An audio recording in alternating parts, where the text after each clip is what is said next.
We're living in a democracy. Yeah, this is a single out on my family, Mr. Chair. Yes. Congressman Gomez was with us when we have the inauguration of all those. Yes, I was there, Mr. Chair. Yeah. During And the then- inauguration, All opening of of my his dressing businesses. All of my businesses. Congressman Gomez was Yes. aware of all these circumstances. Maybe, but then we were together. So you Our were friends political before. Oh, yes, Mr. Yes. Chair. You belong were to. friends. But you know, with Oh, Mr. this Chair, is- let me tell you a story, Mr. Chair. Excuse me, Mr. Chair. When I was mayor of Ormoc City, I did not know that he was throwing infectious waste. Yung mga carcass galing sa dressing plan niya, tinatapon niya pala dun sa landfill area namin. How did I find out? Because one of his trucks, Mr. Chair, nasiraan sa highway. Pagdaan namin, nagre-reklamo yung mga tao, ang baho. Oh, ang baho. That's it. Tatlong araw na. Tatlong araw, mabaho. And then I found out that he was throwing it. He got mad at me. Kasi nga, pinagbawal ko. So, And even that was the turning point. even if we were Then you even if participate. we are friends, Mr. Chair, kahit magkaibigan tayo, basta mali ang ginagawa mo, pasensyahan tayo. Let us follow the law, Mr. Chair. Ganun ako katigas. Kaibigan tayo, walang problema. Pero pag nilabag mo ang batas, lalo na pareho tayo na mayor, may problema tayo dyan. Mr. Chair, So you and see, I- Yeah. Ormoc has a landfill And So, that landfill is for Ormoc only? yes. for everybody. No, Ah, no. who was the one who established that landfill? Ormoc. Oh, siyempre, mayor din ako pag nag-establish ako ng landfill para lang sa aking LGU. Yeah. But then, Unless na sinabi namin pwede ibang LGU, pero meron kayong tipping fee, magbabayad kayo. Libre ba o may bayad? Yes, I don't know, Mr. Chair, but then what I'm driving at is we have a dressing plant. We produce his food. Our dressing plant is an ISO for food and ISO for management. We are the only dressing plant in Region 8 that is ISO food. And we have That is beside the point, Mr. Chair. yeah. But then is Madam We- Lani that was is a former mayor. yes, sir. I was also a former mayor. Kahit na may planta, ang una naming tinatanong, what will happen to your waste, especially dressing of chicken, including the bituka? Yes, sir. Yes, sir. Saan What yung I'm dadalhin? driving at is that dressing plant that's not produce infectious waste. Pero sinasabi na huwag na yung infectious waste. The waste itself. Ah, yes. Balehebo. Our dressing Hindi plant, nakakain ng balehebo. Yes, sir. Tinatapon natin yan. yes, sir. Bituka. Mr. Although Chairman, meron tayong bituka sa mga lansangan ng bituka ng manok, kinakain ko rin yan. Laki Mr. ako sa lansangan. Mr. Chairman, Oh. I'll invite you Mr. to Chair. go No, off your no. because our dressing, our dressing plant is zero waste. Mr. Chair. The feeders is converted into feeds. Ano ginagawa niyo sa The feeders is converted ano into feeds. ginagawa niyo sa balehebo? Yeah, feeders is converted into feeds. Yes, palong ng manok. Ano ginagawa niyo? Feeds. Palong? Palong, yes, feeds. And then the intestines is converted into biodiesel. Oh, eh bakit nahuli kayo ni Richard? Oh. That's his allegation. Hindi Mr. totoo yun. Chair. Hindi. Okay. Mr. Chair, I think we're deviating from the real purpose of this Yes. resolution. Malayo na po tayo. I think the first problem is how the area was titled. Yes, sir. If it's a timberland, it seems that there's a connivance between the mayor and the officials of DNR. Oh, I am not Whoever the is mayor the- at the time. The brother was the mayor Okay. at the time. brother with was you, mayor. with you as the owner of the land. No? Yes, sir. Yeah. As I can recall, that land has a tax declaration as early as 1965. If my mind is correct. But it is mentioned that it is a timberland. It was a timberland. It was never declared as alienable and disposable. If it is not, then it's impossible to be titled without connivance. I do Because not know first, that if one, you're Mr. an Chair. applicant of a land, when if it's vacant, when it's timberland, it has first to be declared as alienable disposable. So by the time you should know if it's A&D or timberland. The land, Mr. Chairman, is besides the national highway. Yes, but the The classification. national highway was concreted as early as 1997. National And it highway is is different funded- from land title that you own. Yes, sir. Yes, sir. But the land where that title is given is besides the national highway. But the classification is timberland. I don't Okay. know. I don't know that one. May- That's according to the DNR. Just a clarification. Is it true that your brother was the mayor way back in 2005? Yes, Okay. And what is the name of your brother? Marcelo.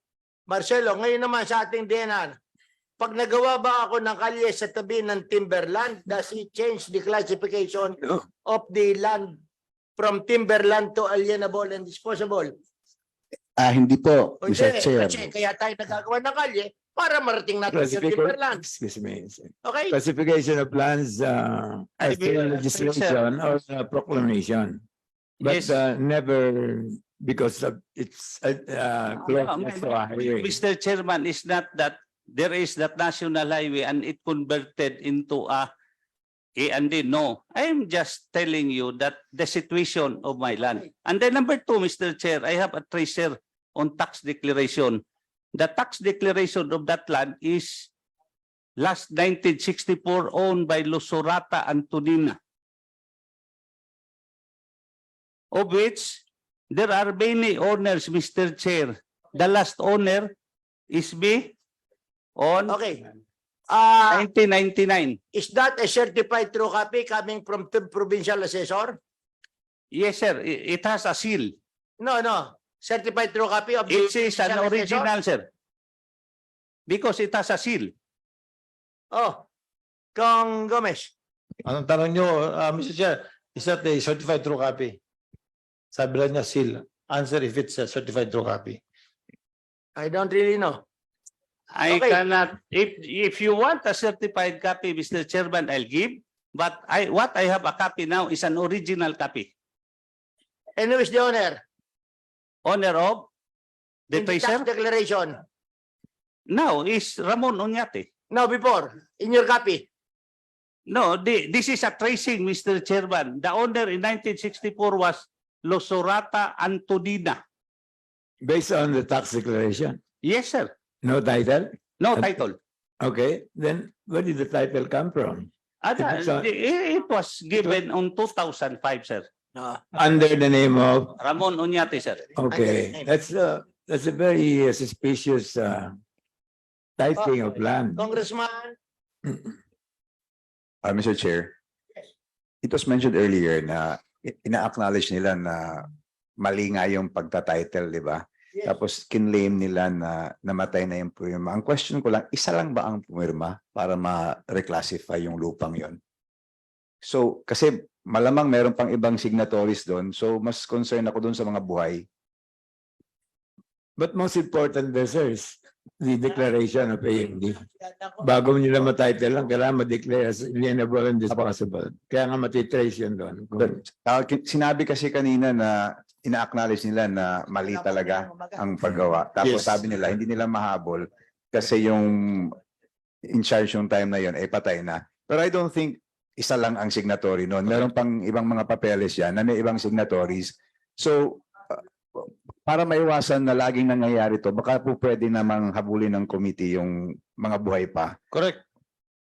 Because if you take over a certain department, it is your responsibility to make sure of what is happening inside your department. Correct, Mr. Chair? Di ba po final signature na yung sa head nung department? So meron pa mga preliminary na mga checking yan. So yung mga nasa baba nila na nag-check nun, malamang yun din yung mga kakonsyaba, kung meron mang kakonsyaba, di ba po, Cong? So ang ano ko is, baka pwede po nating malaman kung sino rin po yung mga taong yun. Mr. Chair, is it, Mr. Chair? Wait, Dinar, please answer the query of Congressman. Yes, Mr. Chair. We will include all those who participated in the titling of that lot. So you will include. And then, ganito na lang. Ganito na, you submit all those names Apo. that you will include at the same time. Bahagi doon sa titling ng lupa. Okay. Yes, sir, Mr. Okay. Chair. You submit it before the next hearing. S- y- Yes, sir. Yes, sir, Your Honor. Okay. Mr. Chair, I'd like to inquire if the tax declaration, is it immaterial if the tax deck is Forestland? Iba kasi pag A&D ang tax deck. Yeah, Di ba? actually, we will stand by, of course, that is the argument of the mayor, and well, in fact, I have to check also, kung ako I have to check also the authenticity of that document, kasi 1964 pa. But for me, and of course, I do believe that this committee will stand on the statement and the position of the DNR, not on that document being presented by the mayor. But please, Mayor, submit it to the committee.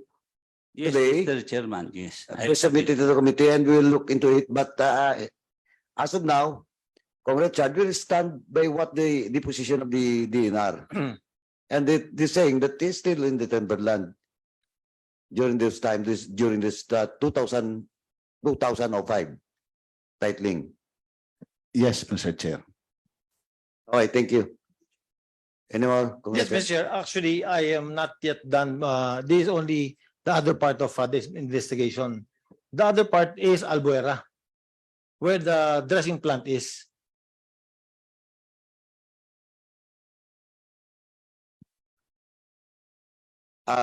Before we proceed, we would like to recognize the presence of Rep.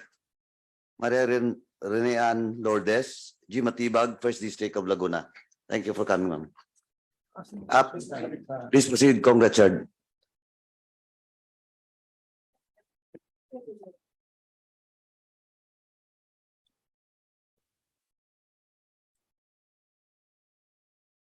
Mr. Chair, in Albuera is the location of the dressing plant of the EBSN owned by Mayor Ramon Oñate. And there have been numerous complaints about baho, odor, bad odor, water pollution. And I'm trying to look for Mr. Despi's position paper. Did we have the position paper of Mr. Despi? Comrade Chad, before you Yes, proceed, may we ask the good mayor, do you confirm that you have a dressing plant in Albuera? Yes, Your Honor. Thank you, Mayor. Please proceed, Comrade Chad. Mr. Despi, you are the head of the EMB, correct? Yes, Mr. Chair.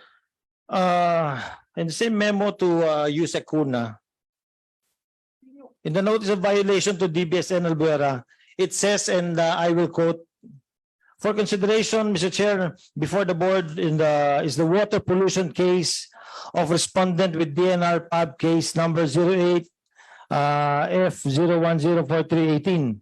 Records of the case show that on February 9, 2017, EMB Region 8 received an anonymous phone call regarding the dumping of waste to the canal drainage by the respondent located in Barangay Tinagan, Albuera, Leyte. On the same day, an effluent sampling was conducted by EMB Region 8, wherein the respondent's facility, it says, passed the parameters to be considered in the DNR effluent standards. And then on March 29, 2017, another effluent sampling was conducted, and it was found that for oil and grease, the effluent of the facility was 53 milligrams per liter, while phosphate is 8.4 milligrams per liter. Mr. Chair, for the information of everyone, can we ask Mr. Despi, ano ho ba yung, bakit ho ba kailangan bantayan natin yung phosphate level? Can you please explain to us what is phosphate? Well, Mr. Chair, no. I'd speak in general, no. Yung phosphate po, isa po sa mga causes niyan is yung mga dumi ng mga hayop, no. Okay. In this case po yung sa mga manok po, no. And in terms of Ang question ko, yes. ano ang phosphate? Mr. Chair, I'm sorry, Bakit kailangan na testing ng phosphate? What is it? What does it do to the water and how does it affect the fish? Yes, Mr. Chair. This is one of the pollutants, no, Mr. Chair, na nakakaapekto sa kalusugan ng mga tao. And what Mr. is Chair. the allowable level of phosphate? What is the allowable 4 level of milligrams, Mr. Chair. Ilan? 4 milligrams po. 4 4 milligrams. Again, I will ask you. Remember, you're under oath. You should Yes, know. po, Mr. Chair. Huh? The standard po for phosphate is 4 milligrams per No, 1 1 liter, Mr. milligram. Chair. 1 milligram of phosphate per liter. Mr. Chair, that would depend on the receiving body, Mr. Chair. Oh, iba naman yan. Apo. Iba-iba. Yung effluent standards po, it's actually based on Oh, depending. sige, 4. Apo, 4, sabi yes, mo, Mr. okay. Chair, 4. Sige, sakyan natin yung 4 mo. And then,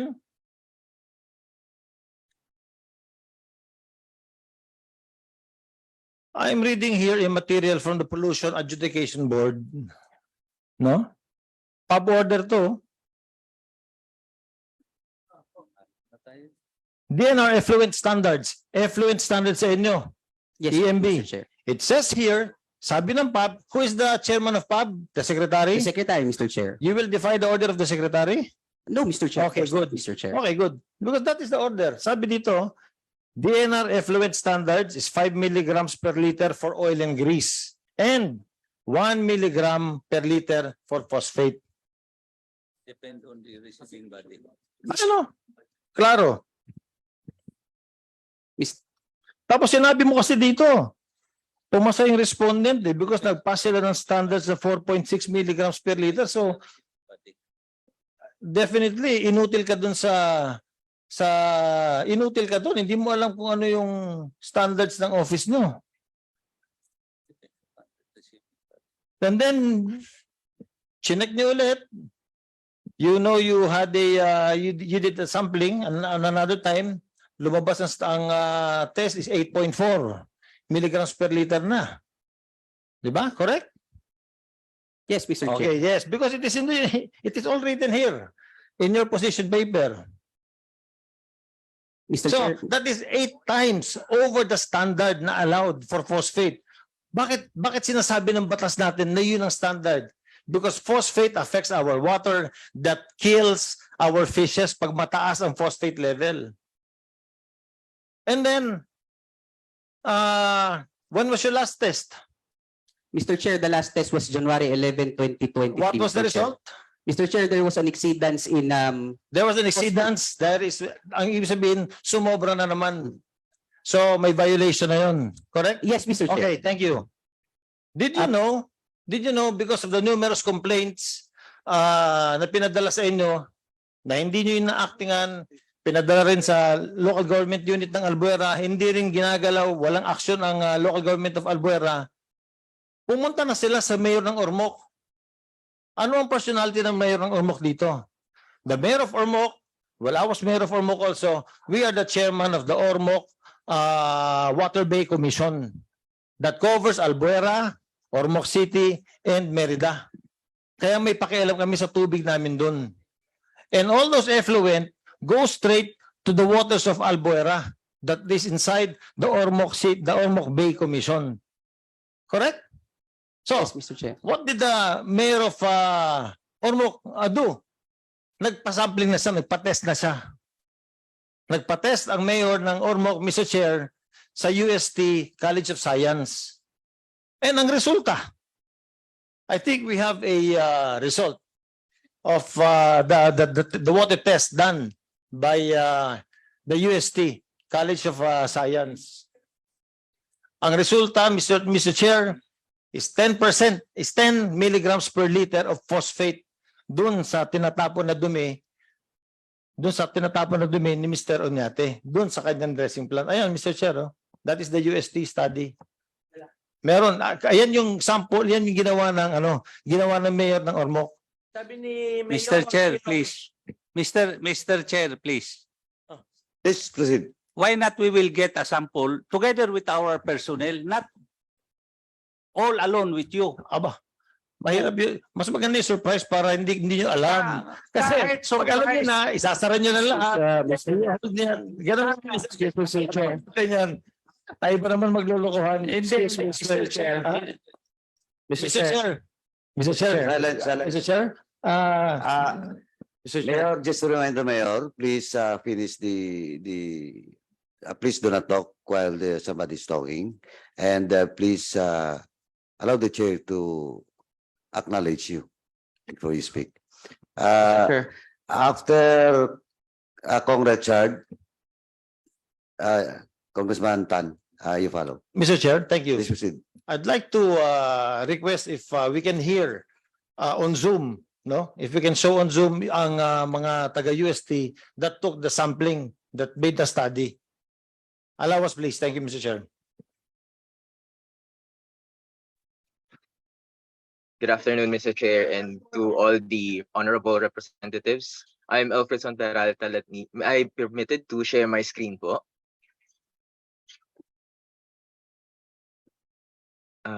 So I hope to share with you our results based on our preliminary assessment. I'm Elpidio Peralta, and I'm joined here by our Dean, College of Science, Professor Raydon Papa, and the representative for the microbiology team. I have Dr. Bennett with me. So we did specifically a preliminary assessment in Albuera Tinagaan stream.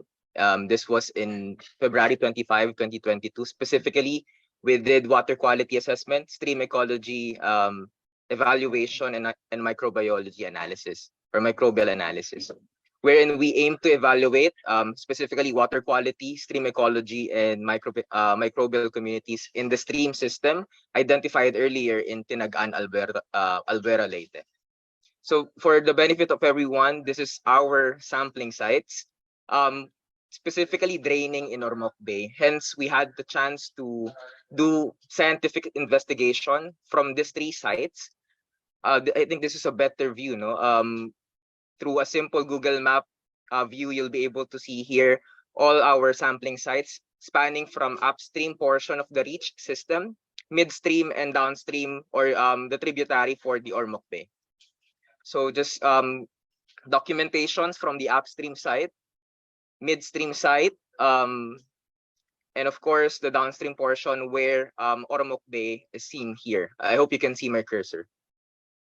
I think this is the result being shown earlier on screen, and I'm confirming that that's the result of our water quality assessment based on phosphate, nitrates, pH, dissolved oxygen, water conductivity, and total dissolved solids.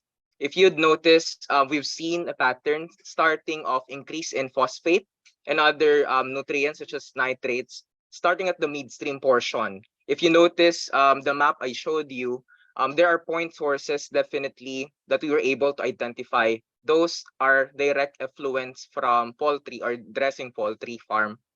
And apparently, if we will follow river continuum concept, all these impacts or direct effluents from the stream or creek, will be concentrated at the downstream portion. Hence, we are able to see and detect about 10 milligrams per liter or ppm phosphate in that portion of the reach system. And this is just actually part of the water quality assessment. What is very crucial here to look at is the dissolved oxygen. The depletion of oxygen in the water, stream water, is very crucial for life, for other living organisms to persist. And we were able to test this actually statistically based on our preliminary assessment that dissolved oxygen indeed statistically significantly is lower compared to the other sites that we were able to sample.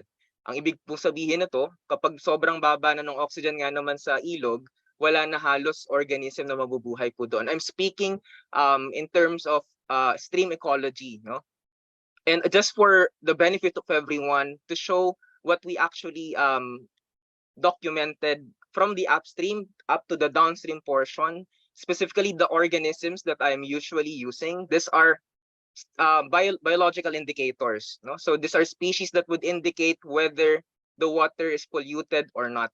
So the presence of pollution-sensitive taxa, ibig sabihin ito po yung mga mas nakaka-thrive sa mas malinis na tubig, are seen here. I have a video clip. I'll have to forward this to show you.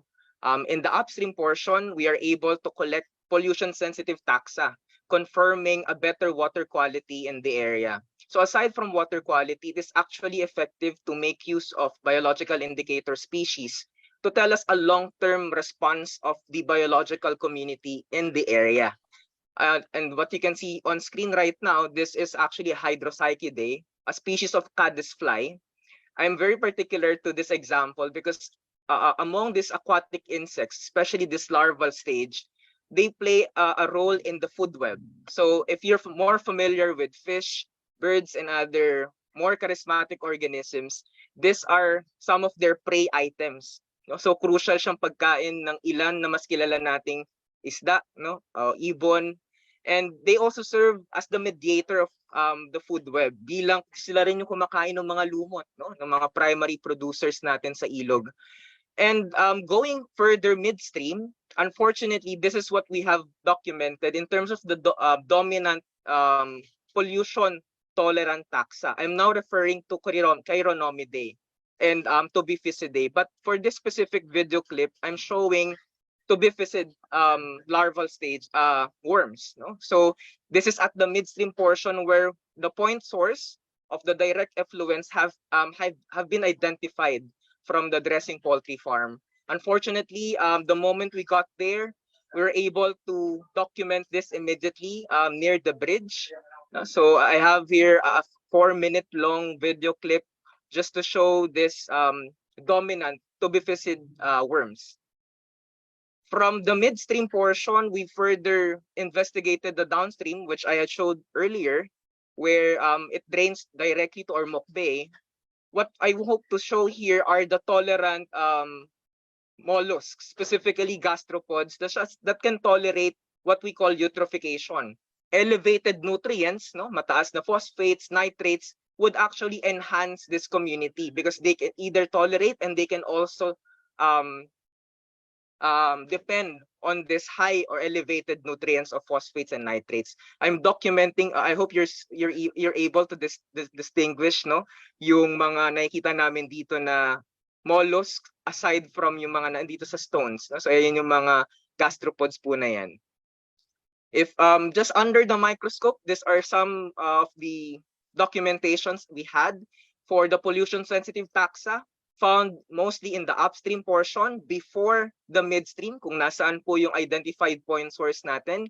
And then where we were able to document pollution-tolerant taxa, dominating from the midstream up to the downstream portion of the water body. Furthermore, if I'll be able to finish my presentation, this is just short. We're very keen to also understand the impact of this pollution at the microbiology community level. So we had to do microbial analysis after collecting water samples. We hope, together with our, of course, microbiology team led by Dr. Bennett, we had to culture and isolate bacteria from those water samples. The codes here are indicated based on the site. So ALBUS means Albuera upstream. So there are 5 replicates there. For Albuera midstream, it is indicated based on ALBMS. 4 samples were gathered in the midstream, and in the downstream portion, abbreviated as ALBDS, up to 5 sites, we were able to isolate gram-negative lactose fermenting colonies. To further contextualize, of course, our intention why we look at microbial communities in this area, given the indication of pollution dun sa lugar po na pinagsamplingan namin, we hope to look at the possibility of antimicrobial or antibiotic resistant bacteria, or the presence of those bacteria. And all of those isolates from the upstream, midstream, and downstream portion of the stream system, these are all positive to antibiotic-resistant bacteria. If you're wondering what are the antibiotics used to determine this, to be specific, we had gentamicin, as you can see here, ciprofloxacin as well, and neomycin. So for our conclusion recommendation, based on this preliminary analysis and baseline information on water quality, stream ecology, and microbial analysis, this definitely suggests environmental degradation of the investigated stream in Tinagaan, Albuera, Leyte. Such disturbance in water quality has started at the midstream sampling site, where direct inputs or effluents, specifically the poultry dressing plant, have been identified and documented, as I showed earlier. Impacts as indicated by organic loadings, ito po yung mga nutrient loadings na nakita natin kanina based on phosphates and nitrates, hypoxia or anoxia or the depleted dissolved oxygen, macroinvertebrate biological indicators. Those organisms I have shown to reflect a long-term ecological impact in the water body, started from the midstream, has been concentrated in the downstream, which is the tributary of Ormoc Bay. The further microbiological analysis have shown how this identified environmental disturbances led to antibiotic resistance, as we have been able to observe on our data from the isolated bacteria, and which may be attributed to exposure to commercial grade antibiotics. So on our end, we hope to recommend specifically to strictly regulate, or at least to have strict regulation measures be reinforced in the area to assess, and aside from reassessment, we hope to allow, through the indulgence of the Congress, to rehabilitate the identified stream system in the coastal area where it drains, specifically Ormoc Bay.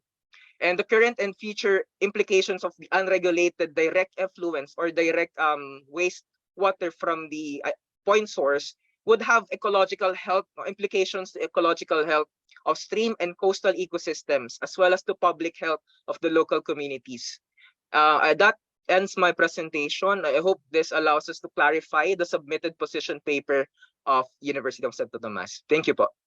Cong Gomez, Congressman Tan would like to say something. Yes, thank you, Mr. Chair, and it's a little short lang. Mr. Chair, may I also be request a copy or furnish up a copy of the said complaint by Honorable the representative of 4th District of Leyte, the alleged complaint to the DNR and to the LGU concerned. And at the same time, with the presentation a while ago, it was really concerns me a lot, especially that Region 8 is we are very much concerned in the tourism also, and the impact of it is very important ang kalikasan sa Region 8.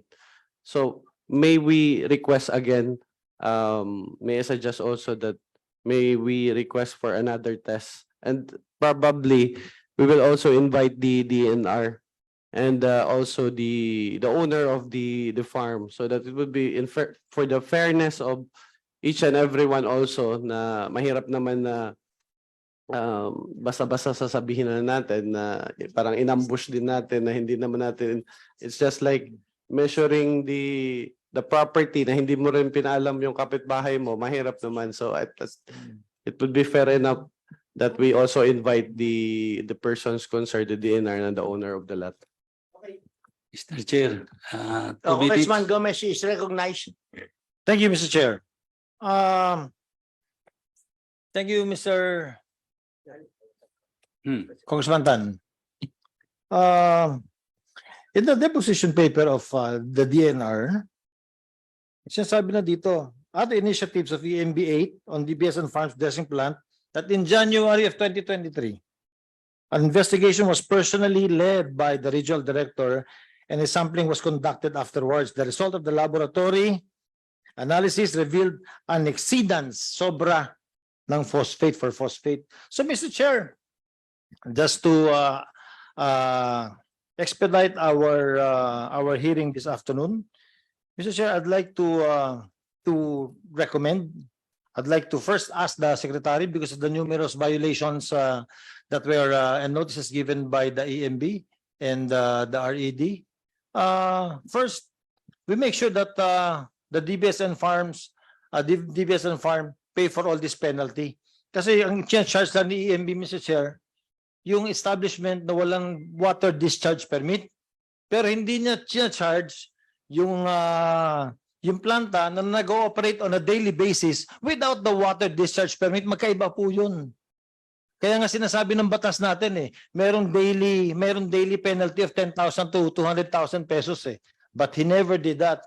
In spite of that, Mr. Chair, over 21 violations just for one farm. So, Mr. Chair, that is my recommendation for the Secretary of the DNR to study this further and make sure that all penalties will be paid by the DBS and Farm, and to cancel the ECC right away because of the pollution happening as revealed in the test, Mr. Chair. No? cancellation of the ECCs of DBS Farm in San Joaquin, the dressing plant in Albuera, in Barangay Tinagan, Antipolo. And sarado na yung sa Latosan kasi na-raid na ng Mr. Chair ng NBI.